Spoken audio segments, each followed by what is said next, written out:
In the vast expanse of the Andromeda Galaxy, I never imagined my heart would find its rhythm again in the dusty plains of Earth's Texas countryside.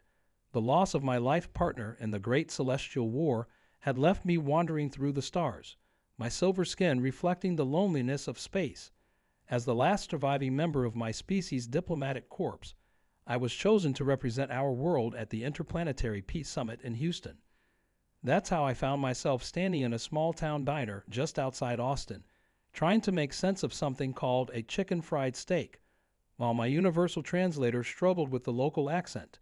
The chrome finish of my skin drew curious glances, but most humans had grown accustomed to alien visitors since first contact 5 years ago. Still, none of those stares held the warmth of the pair of gentle brown eyes that caught mine from across the room. He wore a well-worn leather hat, boots that had seen many miles, and a kind smile that made my two hearts skip a beat. The way he moved with quiet confidence reminded me of the stellar dancers back home, graceful yet strong. When he tipped his hat and asked if the seat across from me was taken, I nearly forgot how to speak in any of the 12 languages I knew. First time in Texas, his voice carried the warmth of the setting sun I'd watched paint the sky orange on my descent to Earth. I nodded, my silver hair catching the diner's fluorescent lights. "Well then, allow me to be your guide to all things earthly and Texan," he offered, and something in his genuine smile made me accept despite my diplomatic training screaming about protocol violations. Over the next few days, he showed me his world, the endless prairies that reminded me of the silver grass fields of my home planet, the horses that seemed almost as intelligent as our transportation pods, and the simple beauty of watching clouds drift across the blue sky. He never flinched when I revealed my true form in the starlight, my skin shimmering with constellations of bioluminescent patterns. Instead, he traced them with wonder in his eyes and told me they were more beautiful than any night sky he'd ever seen. But our time together was meant to be brief. My diplomatic duties awaited, and his ranch needed tending. What we never expected was the miracle that defied all known laws of cynobiology. The morning sickness that came 3 weeks later couldn't be explained by Earth's atmosphere, and the gentle flutter I felt beneath my cosmic skin wasn't just nostalgia for home. How could I tell him? How could I explain to my superiors that I had broken every protocol in the diplomatic handbook? More importantly, how could I face the reality that I was carrying what might be the first human-alien child in recorded history? The summit was approaching, my people were counting on me, and somewhere between the stars and the Texas soil, I had lost my heart to a cowboy who had no idea he was about to become part of an unprecedented chapter in interstellar relations. My communication device blinks with another urgent message from the diplomatic corps, but all I can think about is his warm smile and the life growing inside me. The doctors say it's impossible, that our species are too different, yet here I am, watching my skin shimmer with new patterns that haven't been seen since the ancient times of my people. They say that long ago, our ancestors could adapt to bond with any species in the galaxy, but those genes were thought to be lost eons ago. As I stand here, watching the sun rise over his ranch from the guest room window, I know I have to tell him today, but will he understand? Will he run when he learns that our brief encounter has rewritten the laws of nature? Or will those kind eyes still look at me the same way when he discovers that our love story is about to change the course of human and alien history forever? My hands trembled as I made my way down the creaking wooden staircase of his farmhouse. The morning light filtered through the windows, casting long shadows across the worn floorboards. I could hear him in the kitchen, the gentle clink of coffee cups and the sizzle of what he called breakfast tacos, a Earth delicacy I'd grown surprisingly fond of during my stay. The diplomatic corps would be furious if they knew I'd extended my pre-summit countryside excursion by 2 weeks, but something about this place, about him, made all my carefully laid plans seem insignificant. The sound of his humming drifted through the air, an old Earth song about stars and love that made my twin hearts ache with its simple beauty. "Morning, Starlight," he called out as I entered the kitchen, using the nickname he'd given me after seeing my skin glow that first night under the Texas sky. He stood at the stove, his broad shoulders relaxed, wearing that faded blue shirt I'd come to associate with early mornings at the ranch. The sight of him doing something so mundane, so domestic, made my news feel even more world-shattering. "We need to talk," I managed to say, my universal translator struggling to convey the complexity of emotions in my voice. He turned, spatula in hand, and his expression shifted from easy contentment to concern. He'd learned to read my alien features well enough to know when something was troubling me. "Whatever it is, we'll figure it out together," he said, moving the pan off the heat and turning to face me fully. That was his way, direct, honest, unflinching. It was what had drawn me to him in the first place, so different from the calculated diplomatic speak I'd grown accustomed to. I touched the slight swell of my abdomen, still invisible beneath my flowing clothes. "According to everything we know about both our species, this should be impossible," I began, my voice barely a whisper. "But then again, they said the same thing about the survival of my people after the Celestial War, and yet here I stand." His eyes followed my hand, and I saw the moment understanding dawned in them. The spatula clattered to the floor, but neither of us moved to pick it up. "Are you saying—" He trailed off, taking a step toward me. "I'm carrying a child," I confirmed, my skin involuntarily flickering with patterns of anxiety and hope. "Our child, the first of its kind in the known universe." He closed the distance between us in 2 long strides, his hands hovering uncertainly over my shoulders before settling there, warm and steady. "How is this possible?" he breathed, and I could hear the wonder and fear mingling in his voice. I explained about the ancient legends of my people, how our ancestors were said to be able to adapt their genetic structure to bond with any sentient species they encountered. These abilities were lost to us over millennia of evolution, I said, watching his face carefully. "Or so we thought. The doctors at the diplomatic medical facility are confused. They'd never seen anything like this." His hand moved to cup my face, thumbs tracing the silvery markings that curved along my cheekbones. "Are you okay? Is the baby okay?" The concern in his voice broke something inside me, and my carefully maintained diplomatic composure crumbled.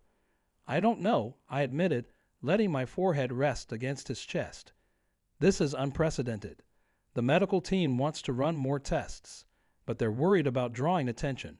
If word gets out about this, it would change everything," he finished, his arms tightening protectively around me. "The summit, international relations, the whole damn universe." "The timing couldn't be worse," I said, pulling back slightly to look at him. "The peace talks are at a crucial stage. If this becomes public knowledge, it could destabilize everything we've worked for. Some factions already oppose human-alien cooperation. This would give them ammunition." He guided me to sit at the kitchen table, pushing a cup of herbal tea toward me. He'd noticed weeks ago that coffee made my skin turn an alarming shade of purple. "What do you need from me?" he asked simply, and in those 5 words, I heard everything I'd been afraid to hope for. "I don't know," I admitted again, watching the steam rise from my cup. "I'm supposed to return to Houston tomorrow for the final preparations. The summit starts in 3 days. My people are counting on me to help secure the trade agreements that could save our recovering economy. Then we'll figure it out," he said, reaching across the table to take my hand. "One step at a time. First things first. You need to eat something. Then go talk options." As he returned to salvaging breakfast, I watched him move around the kitchen with the same sure-footed grace he showed in the saddle. How had this happened? How had I, a senior diplomat from an advanced civilization, found myself in a farmhouse kitchen, carrying a miracle child, watching a human make me breakfast as if it were the most natural thing in the universe? The baby moved within me. Too early for a human child, but my species developed differently. I'd felt the first flutter of movement just days after conception, another sign that this pregnancy would follow its own rules.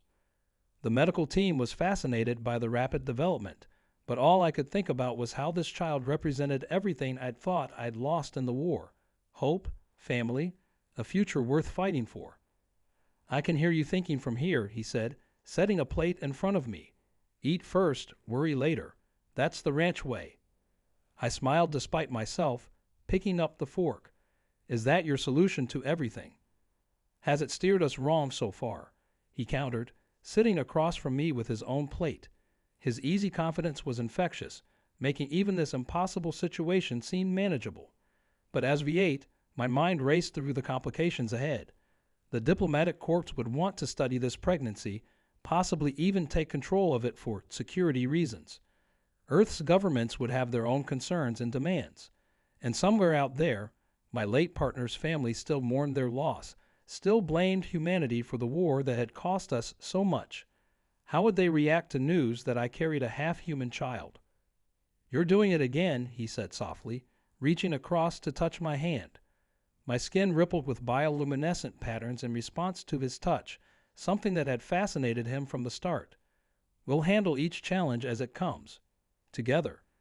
"The summit," I began, but he shook his head. "We'll still be there after we figure this out. You're not alone anymore, Starlight. Whatever comes next, you've got me in your corner." Looking into his eyes, I could almost believe it would be that simple. But nothing about this situation was simple. The child growing within me was proof that the universe had more surprises in store than either of our species had imagined. As I sat there in his sun-drenched kitchen, watching dust motes dance in the morning light, I realized that every choice from this moment forward would ripple out across the stars. My communication device chimed again, another message from my superiors, no doubt wondering why I hadn't confirmed my return to Houston. Soon I would have to face them, explain the inexplicable, and somehow find a way to navigate this new territory without losing everything I'd worked for. But for now, in this quiet moment with the father of my impossible child, I let myself believe in the power of simple things: breakfast tacos, morning light, and the love of a man who looked at the stars and saw not an endless void, but a bridge between worlds. The baby moved again, stronger this time, and I gasped softly. Without hesitation, he was by my side, his hand covering mine where it rested on my abdomen. "I felt that," he whispered, all lighting up his features. "Strong little one, just like their mama." Tears welled in my eyes, another very human reaction I developed lately. "I don't even know if it will look more human or more like my kind," I admitted. "The scans can't penetrate my natural shielding properly." "Doesn't matter," he said firmly. "That's our child in there. Special as the day is long, no matter what they look like." His words warmed my hearts, but they also reminded me of the challenges ahead. "The medical team will want to run more tests," I said carefully. "They'll want to understand how this is possible, what it means for future human-alien relations." "They can run their tests," he agreed, "but they don't get to treat either of you like specimens in a lab. You're people, not experiments." His protectiveness should have felt stifling to someone who'd spent centuries as a diplomat, trained to handle delicate situations independently. Instead, it felt like finally having solid ground beneath my feet after floating in space for too long. "I need to make some calls," I said finally, standing from the table. "There are people who need to know about this before we proceed with any official announcements." He nodded, understanding the weight of what lay ahead. "I'll be here when you're done.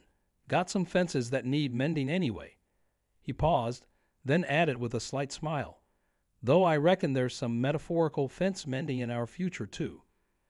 As I watched him head out to tend to his ranch duties, I marveled at how he could take something as earth-shattering as an unprecedented hybrid pregnancy and frame it in terms of routine ranch maintenance. Perhaps that was exactly what I needed, someone who could help me keep one foot on the ground while my world spun into uncharted territory. I made my way to the front porch, my favorite spot for making diplomatic calls.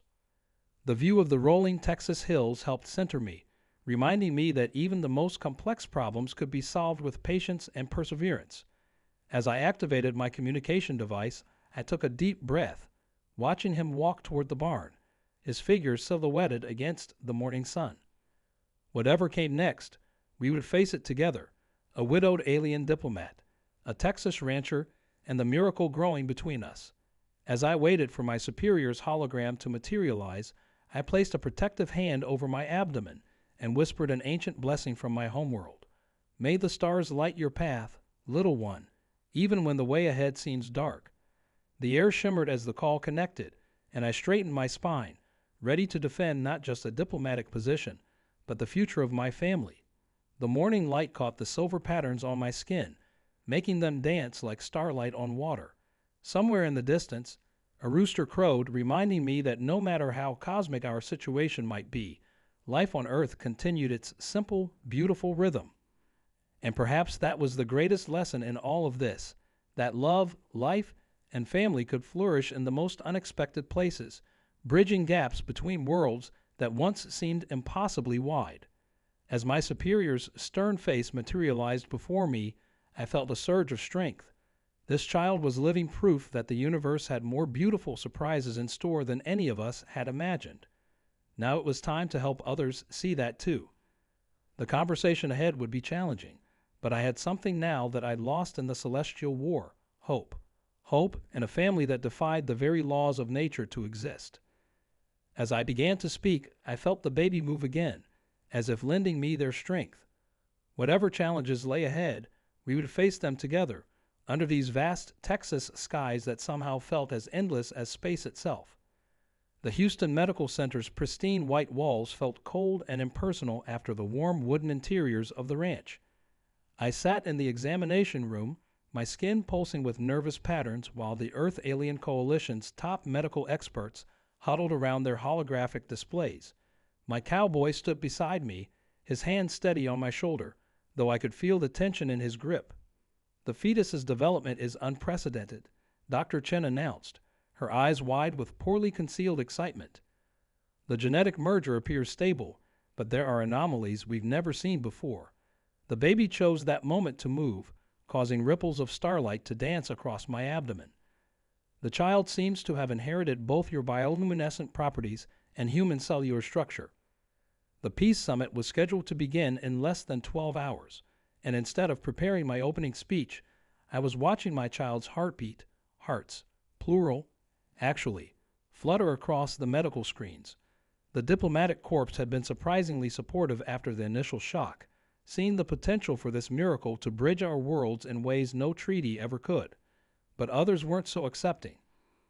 A commotion outside the examination room drew everyone's attention.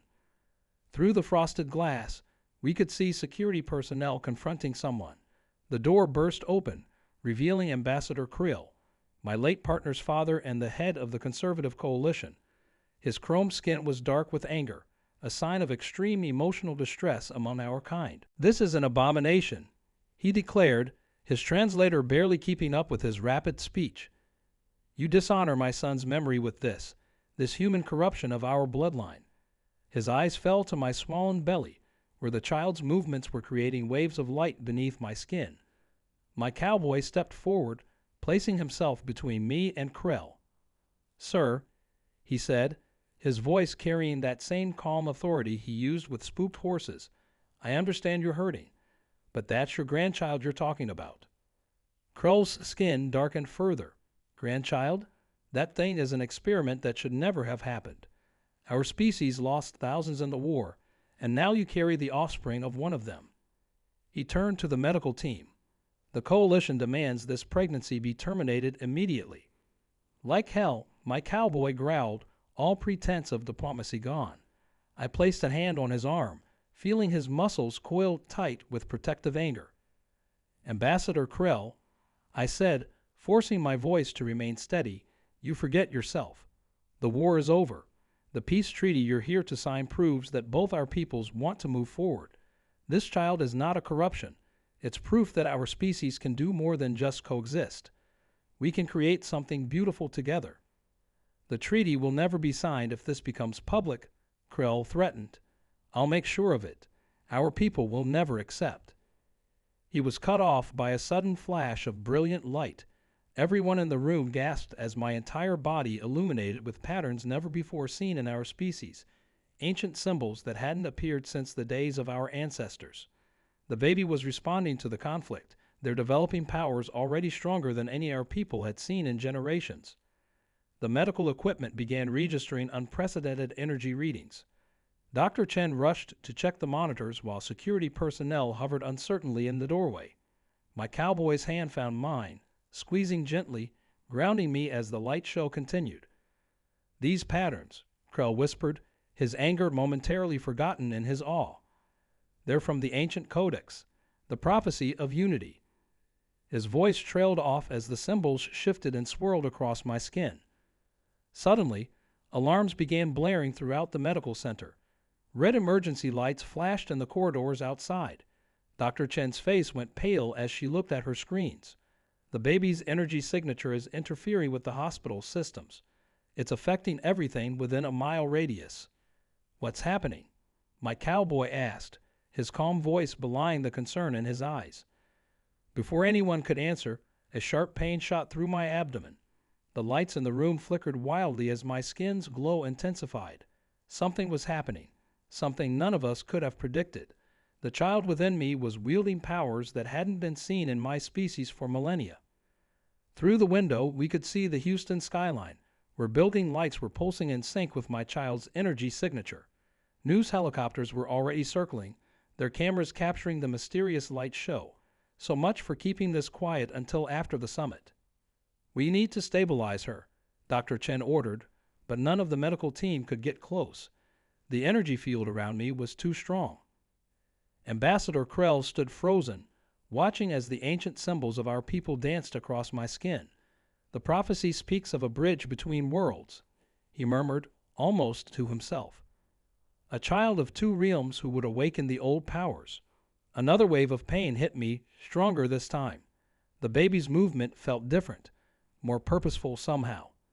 The medical equipment was going haywire, registering energy levels that should have been impossible. My cowboy held onto my hand tightly, refusing to be pushed back by the medical team or the security personnel. "Stay with me, Starlight," he whispered, using his free hand to wipe the sweat from my brow. "Whatever's happening, we're in this together." Through the haze of paint and light, I could see news vans arriving outside the medical center. Crowds were gathering, drawn by the spectacular light show visible for miles around. Human and alien reporters were fighting for position, their cameras trained on the building. Dr. Chen was shouting orders, trying to maintain some semblance of control over the situation. Ambassador Krell stood rooted to the spot, his own skin beginning to respond to the ancient patterns appearing on mine. The security teams were trying to manage the growing chaos in the hallways as more diplomats and officials arrived, drawn by the commotion. The baby moved again, and this time I felt something else, a consciousness brushing against mine, far more developed than should have been possible at this stage. The child was trying to communicate, not just with me, but with everyone in the room. Ancient knowledge, locked in our genetic memory for generations, was awakening. As another contraction hit, I realized with sudden clarity that this baby wasn't going to wait for the summit, or for the diplomats to sort out their politics, or for the medical team to run their tests. They were coming now, and their arrival was going to change everything. The last thing I saw before the room erupted in a blinding flash of light was my cowboy's face, set with determination, and Ambassador Krell's expression transforming from disgust to wonder as the prophecy he dismissed as legend unfolded before his eyes. The monitors exploded in a shower of sparks, and somewhere in the distance, I could hear the opening notes of the planetary broadcast system. Our private miracle was about to become the biggest story in human and alien history, and there was no turning back now. The blinding light faded to reveal something none of us could have predicted. Through the shattered windows of the medical center, we could see that every electronic billboard, screen, and device within miles was displaying the same ancient symbols that covered my skin. But that wasn't what made everyone in the room gasp. Hovering above the Houston skyline was a massive ship I'd never seen before, its hull decorated with the same luminescent patterns that swirled across my abdomen. "The ancestral ark," Ambassador Krell breathed, his chrome skin now glowing with a faint resonance. "It was said to have been lost in the Great Migration, thousands of years ago." His hands trembled as he reached toward the window. The legend spoke of its return when the true bridge between worlds would be born. My cowboy's grip on my hand tightened as another contraction hit. "Starlight, what's happening?" he asked, his voice steady despite the chaos unfolding around us. Through the pain, I could see military helicopters scrambling to respond to the massive ship's appearance, their spotlights dancing uselessly against its shimmering hull. The baby, I gasped, as understanding flooded through me. They're not just combining our species. They're awakening something that's been dormant in both our peoples. The ancient knowledge flowing through me now felt like a river breaking through a dam. Your Earth legends of celestial beings, our myths of the Great Migration, they're all connected. Dr. Chen's equipment was somehow working again, but the readings made her shake her head in disbelief. The fetus's DNA is evolving in real time. It's like they're adapting to combine the best aspects of both species, but at an impossible speed. A deep, resonant hum filled the air, and everyone in the room felt it in their bones. The ancestral arc was powering up something, its surface now pulsing in perfect synchronization with my contractions. Ambassador Creel fell to his knees, ancient words spilling from his lips, a prayer I hadn't heard since childhood. Both our species, he said, looking up at me with tears in his chrome eyes. We were never meant to be separate. The war, the divisions, we've been fighting our own destiny. Before anyone could respond, the military's response team burst into the room, led by General Sarah Martinez. "We need to evacuate immediately," she announced, her voice clipped and professional despite the extraordinary situation. "We have reports of similar ships appearing over every major city on Earth. The Global Security Council is convening." She was cut off by another pulse from the ship, this one accompanied by a projection that filled the sky. Everyone on Earth could see it. A holographic history of both our species, showing a shared origin point millions of years ago. We watched in awe as the story of an ancient race split into two evolutionary paths unfolded above us. "No," Ambassador Krell whispered, rising to his feet. "No, this changes everything. The peace summit, the trade agreements, we've been thinking too small." He turned to General Martinez. "Call off your forces. What's happening here is beyond any of our military capabilities." The general's hand remained on her weapon. "With all due respect, Ambassador, I have my orders. This is a matter of planetary security." My cowboy stepped forward, his voice carrying that same calm authority that had first drawn me to him. "Ma'am, if those ships wanted to harm us, they would have done it already. Look," he pointed out the window, where people of both species were gathering in the streets, their skin and bodies beginning to glow with faint traces of the same patterns that covered me. Another contraction hit, stronger than before. The baby's consciousness brushed against mine again, but this time I wasn't the only one who felt it. Everyone in the room gasped as a wave of emotions and memories washed over them, not just mine or the baby's, but a collective sharing of experiences from both species. Dr. Chen's monitors were picking up similar phenomena worldwide. "It's like the baby is acting as some kind of catalyst," she said, her scientific detachment warring with wonder. "They're reawakening abilities that both species lost over millennia of separation." The ancestral arc pulsed again, and this time a figure appeared in the room, a holographic representation of what our ancestors looked like before the Great Split. It looked at me with eyes that held both the silver glow of my people and the warm depths of humanity. The prophecy wasn't just about bringing our peoples back together, I realized, looking down at my swollen belly. It was about reminding us who we really are, all of us. General Martinez's radio crackled with urgent reports from around the globe. Similar scenes were playing out everywhere. Humans and aliens discovering they could communicate telepathically, shared memories surfacing, ancient abilities awakening. The boundaries between our species were literally dissolving. But with another wave of pain, I was sharply reminded that cosmic revelations or not, I was still very much in labor. The baby was coming, and somehow I knew that their actual birth would trigger something even more extraordinary than what we'd seen so far. The holographic ancestor raised its hand, and the ancestral arc began to descend toward the medical center. Outside, the crowds watched in awe as the massive ship positioned itself directly above us, its hull now pulsing in perfect rhythm with my contractions. "We need to get her somewhere safer," my cowboy insisted, looking at the chaos around us. But as he spoke, a beam of light from the ship bathed the room in a warm, golden glow, and I felt strength flowing back into my body. Ambassador Krell stepped forward, his earlier hostility completely transformed. "No," he said softly. She needs to be exactly here. Our peoples need to witness this." He looked at me with new eyes, not as his son's widow or a diplomatic colleague, but as someone carrying the future of both our species. The next contraction brought another surge of shared consciousness, stronger than before. Through the window, we could see both humans and aliens in the crowd below beginning to float gently off the ground, surrounded by the same golden light that filled our room. The holographic ancestor spoke, its voice resonating in all languages simultaneously. "The separation ends today. The bridge has been built. It is time for both paths to converge once more." My cowboy held me close as another wave of pain washed over me. Above us, the ancestral arc began a low, musical hum that seemed to vibrate through the fabric of reality itself.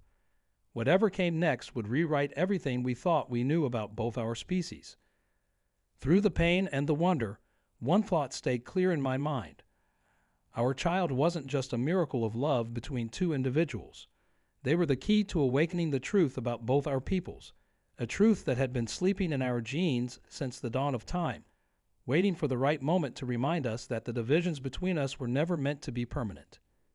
As another contraction began, the golden light intensified, and I could feel something fundamental shifting in the world around us. The birth of our child was going to be more than just a medical event or a diplomatic incident. It was about to become the catalyst for the biggest transformation in the history of both our species. General Martinez's radio fell silent. Ambassador Krell began chanting ancient prayers, and my cowboy held my hand as reality itself seemed to hold its breath, waiting for what would happen next. Above us, the ancestral ark's hull blazed with light, ready to witness the moment that would change everything. The golden light from the ancestral arc intensified as my final contractions began. Every screen on Earth was broadcasting this. 5 years have passed since that transformative day in Houston. Our daughter, Aurora Starling, runs through the tall grass of our Texas ranch, her skin shifting between earthen tones and starlight as naturally as breathing. The old farmhouse has evolved too, its walls now a seamless blend of wood and living crystal that adapts to our needs. My cowboy still rides his horses every morning, though now they float a few inches off the ground when they get excited. Ambassador Creel visits often, having traded his diplomatic duties for the joy of being a doting grandfather. He teaches Aurora ancient stories in his hybrid form, his once rigid beliefs about genetic purity replaced by wonder at how she creates new patterns of light we've never seen before. The peace summit that day became a celebration instead of a negotiation. The ancestral ark's presence transformed Houston into Earth's first true cosmic city, where all three forms of our species live and work together. Similar seeds from the ark have taken root across the planet, creating spaces that honor both our separated past and our reunited future. Dr. Chen heads the new Global Evolution Center, studying the endless possibilities in our awakened genetic code. She's particularly fascinated by how Aurora's unique abilities continue to influence both species. Last week, our daughter accidentally turned all the ranch's windmills into floating light sculptures during a game of tag. We decided to keep them that way. The old war memorials have been transformed into gardens of living light, where both species can shift forms freely and share memories of both our separated history and our shared future. My late partner's favorite star system is visible from Earth now, the distance between our worlds seeming shorter with each passing day. General Martinez retired from the military to help coordinate between Earth's traditional defense forces and our new cosmic capabilities. She comes to dinner sometimes, always bringing star fruits from her hybrid garden that glow like captured supernovas. She says watching Aurora grow helps her remember that the best kind of security comes from understanding, not force. As for me and my cowboy, we found our own balance. He still works the ranch, though now he uses both traditional methods and the cosmic knowledge awakened in his genes. I continue my diplomatic work, helping ease the transition for those who choose to explore their new abilities and those who prefer to maintain their original forms. Both paths are honored now, just as the ancestors' hologram promised. Tonight, as the Texas sun sets and the stars begin to peek through the atmosphere, Aurora sits between us on the porch swing, practicing her shifts. She giggles as her skin ripples from human to stellar and back again, creating new patterns each time. Tell me again, she asks, her voice carrying the music of both our species, about how you and Daddy met. My cowboy catches my eye over her head, his smile still making my twin hearts skip a beat. His form shifts slightly, cosmic light dancing in his eyes as he remembers. Well, darlin', he begins, your mama walked into a little diner looking confused about chicken fried steak, and the whole universe conspired to help us remember what we'd forgotten. Aurora snuggles between us, her own form settling into something uniquely hers, not quite human, not quite stellar, but perfectly herself. Above us, the ancestral Orcs' descendants twinkle among the natural stars, reminding us that love doesn't just cross boundaries. Sometimes it dissolves them altogether. As night falls over the ranch, I watch my family's forms shift and glow in the darkness, each of us carrying the light of two species reunited. Tomorrow will bring new challenges, new discoveries, new forms to explore. But for now, on this porch, under these stars that no longer feel quite so distant, I am exactly where I was always meant to be, home. And as if agreeing with my thoughts, every light on the ranch flickers in harmony with Aurora's peaceful breathing. A reminder that the greatest journeys sometimes end exactly where they began, just with new eyes to see the wonder that was there all along. And every human and alien connected through the awakening of our shared consciousness. My cowboy's hand remained steady in mine, his presence anchoring me as waves of ancient power coursed through my body. Push, Dr. Chen urged, though her voice seemed to come from far away. The room had transformed into a sphere of pure light, the medical equipment floating weightlessly around us. Ambassador Krell's chanting reached a crescendo as the baby's energy signature peeped on the few monitors that still functioned. With one final push, accompanied by a pulse of light that momentarily blinded everyone in the room, our child entered the world. The first cry wasn't a sound.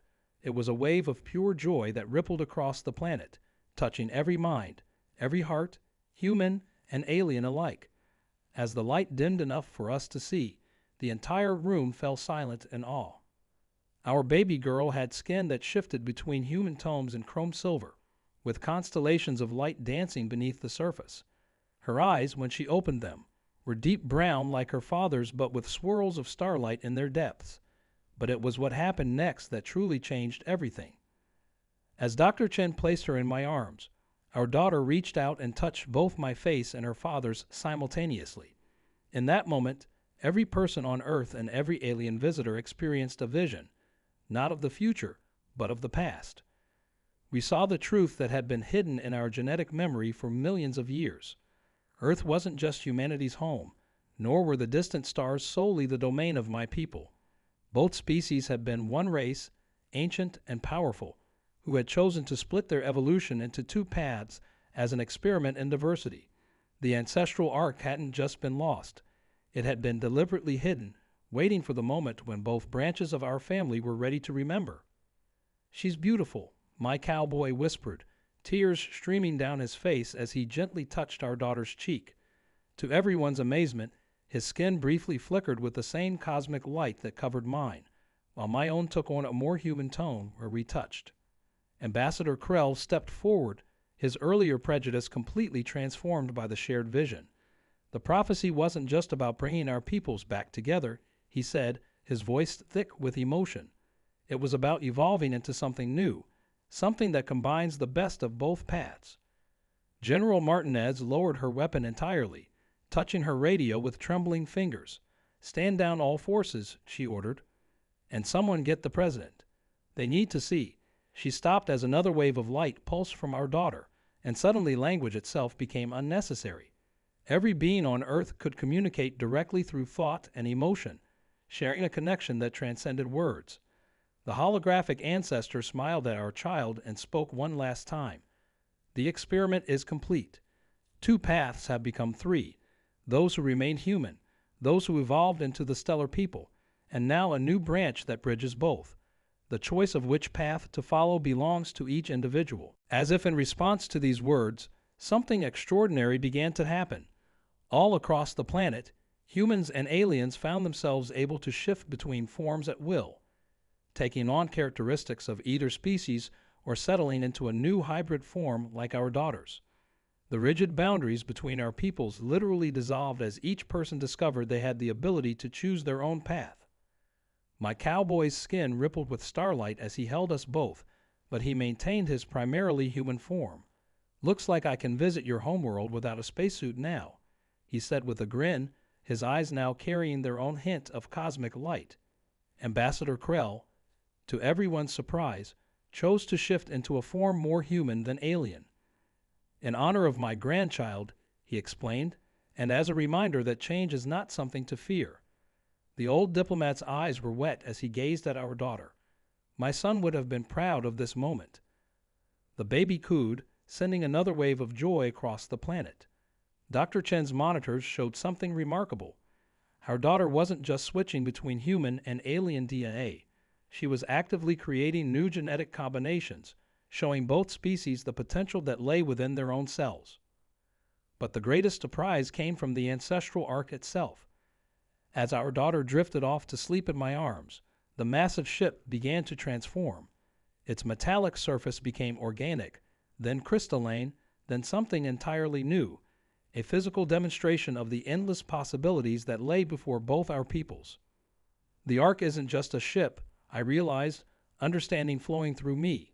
It's a seed, a template for building new worlds where all forms of our species can thrive together. The ship's transformation completed, revealing a structure that combined the best of human architecture and alien biotechnology. Similar transformations began occurring in cities across the globe as people of both species worked together, instinctively understanding how to merge their technologies and cultures.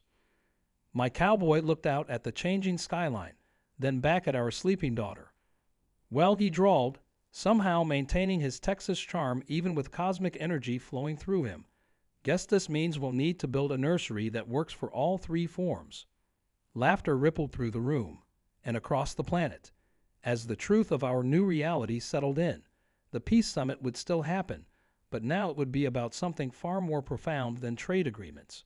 It would be about choosing the path forward for a species that had finally remembered it was never truly divided. As I held our miracle child, watching Houston transform below us into a city that could accommodate all forms of our newly reunited species, I felt a peace I hadn't known since before the Celestial War. The stars above weren't just distant lights anymore. They were beacons calling us to explore our newfound potential together. "What should we name her?" my cowboy asked softly, his human warmth perfectly balanced with his new cosmic awareness. Looking at our daughter's peaceful face, I knew the perfect name. One that bridged both our cultures, just as she bridged our species. But that's a story for another time.